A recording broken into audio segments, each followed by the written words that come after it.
महाराष्ट्राचं सध्या ढवळून गेलेलं राजकारण आणि याच राजकारणाचा जर का आपण एक आढावा जर का घेतला किंवा याची जर का गणित मांडायची जर का आपण म्हटली तर इथल्या महायुत्या आणि महाविकास आघाडी यांच्यामध्ये आता रस्सीखेच जी काही चालू आहे ही रस्सीखेच येत्या एप्रिल महिन्यामध्ये किंवा मार्च एंडिंग आणि एप्रिल महिन्यामध्ये ज्या काही लोकसभा आणि विधानसभेच्या निवडणुका लागणार आहेत याच्यासाठी आता पक्षफुटीचं जे काही राजकारण चालू आहे, अर्थात ज्यांचं करिअर किंवा ज्या पक्षामुळे ज्यांची ओळख होती तेच मोठमोठे नेते मोठमोठे पक्ष सोडून सत्ताधारी पक्षाच्या मागे फिरताना आज आपल्याला इथे दिसत सुद्धा आहेत. परंतु याच राजकारणाचा आढावा जर का घेतला तर आता सत्तेत असणारी बीजेपी आणि याच बीजेपी पक्षाकडून किंवा सत्ताधारी पक्षातल्या काही नेत्यांकडून एका वरिष्ठ नेत्यांची येथे अदलाबदल, अर्थात हा पक्ष सोडून त्या पक्षामध्ये येण्याचे चान्सेस आपल्याला जास्त दिसतात. परंतु याच्यामध्येच काही पक्षांना येथे फटका सुद्धा बसतो तर भाजपला इथे फायदा सुद्धा होतो. परंतु या सर्व गणितामध्ये जर आता वंचित बहुजन आघाडी अर्थात आदरणीय प्रकाश आंबेडकर यांची हवा आता फक्त अकोल्यातच नाही तर महाराष्ट्रात सुद्धा झाले. त्यांच्या होणाऱ्या मोठमोठ्या सभांना मोठमोठा उत्स्फूर्त प्रतिसाद सुद्धा आता मिळतोय. परंतु याच्यामध्येच त्यांनी महाविकास आघाडी बरोबर जाण्याचं ठरवलं होतं आणि याच महाविकास आघाडीमध्ये काँग्रेस, शिवसेना, राष्ट्रवादी काँग्रेस जी शरद पवार साहेबांची आहे आणि त्याच्यामध्येच आता वंचित बहुजन आघाडी सामील होणार किंवा झाली सुद्धा होती. परंतु काही दिवसापूर्वी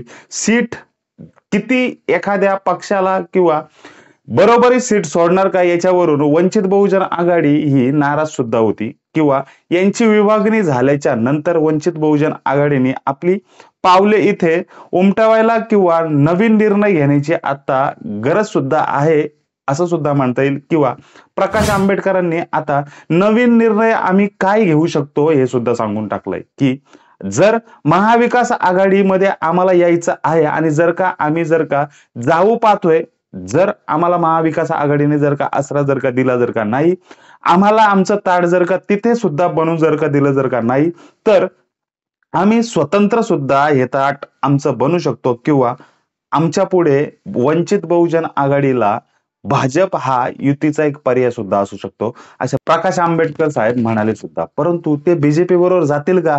बीजेपी बरोबर वंचित बहुजन आघाडी गेली तर महाराष्ट्रामध्ये या राजकारणाचं नवीन समीकरण काय असेल हेच आज आपण या व्हिडिओमधून पाहणार आहोत. नमस्कार, मी समीर खंडागळे आणि तुम्ही पाहताय वैचारिक धिंगाणा. महाविकास आघाडीमध्ये वंचित बहुजन आघाडी जाणार होती, गेली सुद्धा. त्याच्यानंतर काही दिवसापूर्वी आत्ताच पक्ष आणि त्यांच्या पक्षांना देण्यात येणाऱ्या जागा याच्यावरून वंचित बहुजन आघाडी ही केवळ 2 जागेवरती समाधान मानू शकत नाही. त्याच्यामुळे त्यांनी पत्रकार परिषद किंवा आता मिळालेल्या माहितीनुसार जर प्रकाश आंबेडकर साहेबांनी दिलेल्या मुलाखतीमध्ये ते असं सुद्धा म्हणतात की आम्हाला जर का महाविकास आघाडीमध्ये जायचं आहे किंवा आम्ही गेलो सुद्धा, परंतु आम्हाला जेवढ्या जागा किंवा आमची ताकद जेवढी आहे ही दाखवण्याची वेळ किंवा वंचित बहुजन आघाडी आमची जी काय महाराष्ट्रात काम करेल ही उत्कृष्टरित्या काम करू शकते. कारण आता सध्या शिवसेना याच्यामध्ये 2 गट पडलेत, एक शिंदे गट आणि एक ठाकरे गट.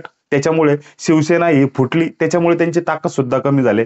त्याच्यानंतर राष्ट्रवादीचे सुद्धा 2 गट पडले, त्याच्यामुळे इकडे राष्ट्रवादी सुद्धा फुटली, त्याच्यामुळे राष्ट्रवादीची सुद्धा येथे ताकद कमी झाली. त्याच्यानंतर शिवसेना जी फुटली ही शिवसेनेची सुद्धा ताकद कमी झाली, कारण तिथेच ठाकरे गटामधले काही किंवा शिवसेनेमधले काही उमेदवार, आमदार, खासदार हे शिंदे गटाला जाऊन मिळाले. त्याच्यामुळे येथे शिवसेनेची सुद्धा ताकद अवघ्या महाराष्ट्रामध्ये कमी झाली. काँग्रेसचे मोठमोठे नेते हे भाजपाने आपल्या जाळ्यामध्ये ओढून सुद्धा घेतले. अर्थात अशोक चव्हाण साहेबांना सुद्धा येथे काँग्रेसमधून भाजपमध्ये जावं लागलं. त्याच्यामुळे येथे काँग्रेसची खूप गोची सुद्धा झालेली आहे किंवा काँग्रेस हा डॅमेज सुद्धा होत चाललाय. त्याच्यामुळे राष्ट्रवादी काँग्रेस, शिवसेना आणि काँग्रेस या पक्षांचा आता बाजार उठलाय का किंवा यांची ताकद येते कमी झाले काय असं सुद्धा वाटतंय. परंतु हे 3 पक्ष जर का महाविकास आघाडीमध्ये आहेत आणि जर वंचित बहुजन आघाडी सुद्धा येते तर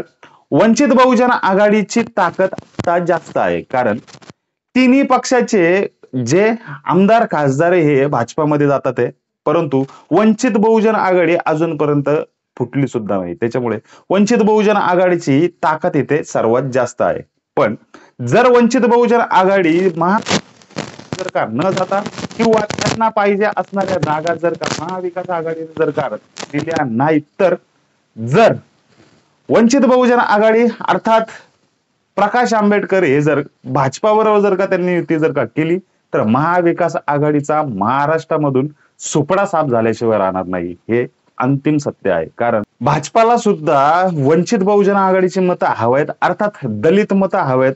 तसंच महाराष्ट्रामध्ये दलित कार्ड हे जास्त प्रमाणात चालतं. दलित कार्ड वरती एखाद्या पक्षाचा हा आमदार खासदार हा निवडून सुद्धा येतो. परंतु वंचित बहुजन आघाडीला याच्या पुढे फायदा सुद्धा होईल. परंतु हीच मतं जर का महाविकास आघाडीच्या उमेदवाराला न पडता हा फायदा हा बीजेपीला होईल. परंतु बीजेपी आता सत्तेत असताना किंवा त्यांचे आमदार खासदार आणि त्यांची इतकी पॉवर असताना जर का ते महाविकास आघाडी जरी असेल तरी एकटे या महाविकास आघाडीला सहजच हारू शकतील. कारण जर भाजपाची जर का एकटी जर का ताकद जर का इथे जर का असेल आणि त्याच्यामध्ये जर का वंचित बहुजन आघाडी पण जर भाजपा बरोबर जर का तिने युती जर का केली, तर येथे महाविकास आघाडीला हे सहजासहजी जिंकण्याचा डाव हा सोपा सुद्धा जाणार नाही. परंतु ज्या पक्षाबरोबर किंवा ज्या युतीमध्ये किंवा ज्या आघाडी बरोबर वंचित बहुजन आघाडी असेल त्यांचा विजय इथे निश्चित होऊ शकतो. कारण दलित कार्ड आणि इथली मुस्लिमांची मतं तसेच इथल्या बहुजन वर्गातील एक 40 ते 50% जो काही आकडेवारी जर का आपण इथे म्हणायला जर का गेली, तर ही आकडेवारी ही दलित कार्ड आणि इथल्या अधिक बहुजनांची सुद्धा आहे. त्याच्यामुळे येथे वंचित बहुजन आघाडी हा टर्निंग पॉइंट किंवा वंचित बहुजन आघाडी ज्या आघाडीमध्ये किंवा ज्या युतीमध्ये असेल तेथे वंचित बहुजन आघाडी बरोबर या आघाडी किंवा युतीचा येथे फायदा होईल. त्याच्यामुळे जर महाविकास आघाडी बरोबर जर का या वंचित बहुजन आघाडीने जर का युती जर का केली नाही, तर किंवा आघाडी जर का केली नाही, तर भाजपाला याचा फायदा असा सुद्धा होतोय. आणि जर का वंचित बहुजन आघाडी 2014 किंवा 2019 पासून महाविकास आघाडीमध्ये जाण्याचा प्रयत्न करते, परंतु त्यांना जर का तेवढी सन्मानाची वागणूक जर का मिळाली जर का नाही आणि भाजपा बरोबर जर का सन्मानाची वागणूक किंवा जास्तीत जास्त उमेदवार किंवा सीट देण्याचं जर का ठरलं, सन्मानाची वागणूक याचबरोबर जर त्यांना वंचित बहुजन आघाडीचे सर्वेसर्वा यांनी सांगितल्याप्रमाणे की जर आम्ही महाविकास आघाडीमध्ये जर का गेलो नाही, तर आम्ही भाजपामध्ये सुद्धा जाऊ शकतो, परंतु भाजपाला आम्ही काही जे काय आमचे नियम आणि अटी ज्या काय असतील त्या मान्य सुद्धा कराव्या लागतील. ह्याच नियम किंवा अटी रूल्स जर का भाजपाने मान्य जर का केले, वंचित बहुजन आघाडी आणि भाजप जर एकत्र जर का झाल्या, तर साहजिकच 100% महाविकास आघाडीचा येथून महाराष्ट्रामधून सुपडा साफ होईल आणि होईलच. याविषयी नक्की तुम्हाला काय वाटतंय तुम्ही आम्हाला एक कमेंट करून नक्की सांगा. आम्ही तुमच्या कमेंटची वाट बघतोय. जर का या चॅनलवरती तुम्ही अजूनही नवीन जर का असाल तर या चॅनलला नक्की सबस्क्राईब करा, जेणेकरून आम्ही पाठवलेले सगळेच व्हिडिओ तुमच्यापर्यंत पोहोचतील.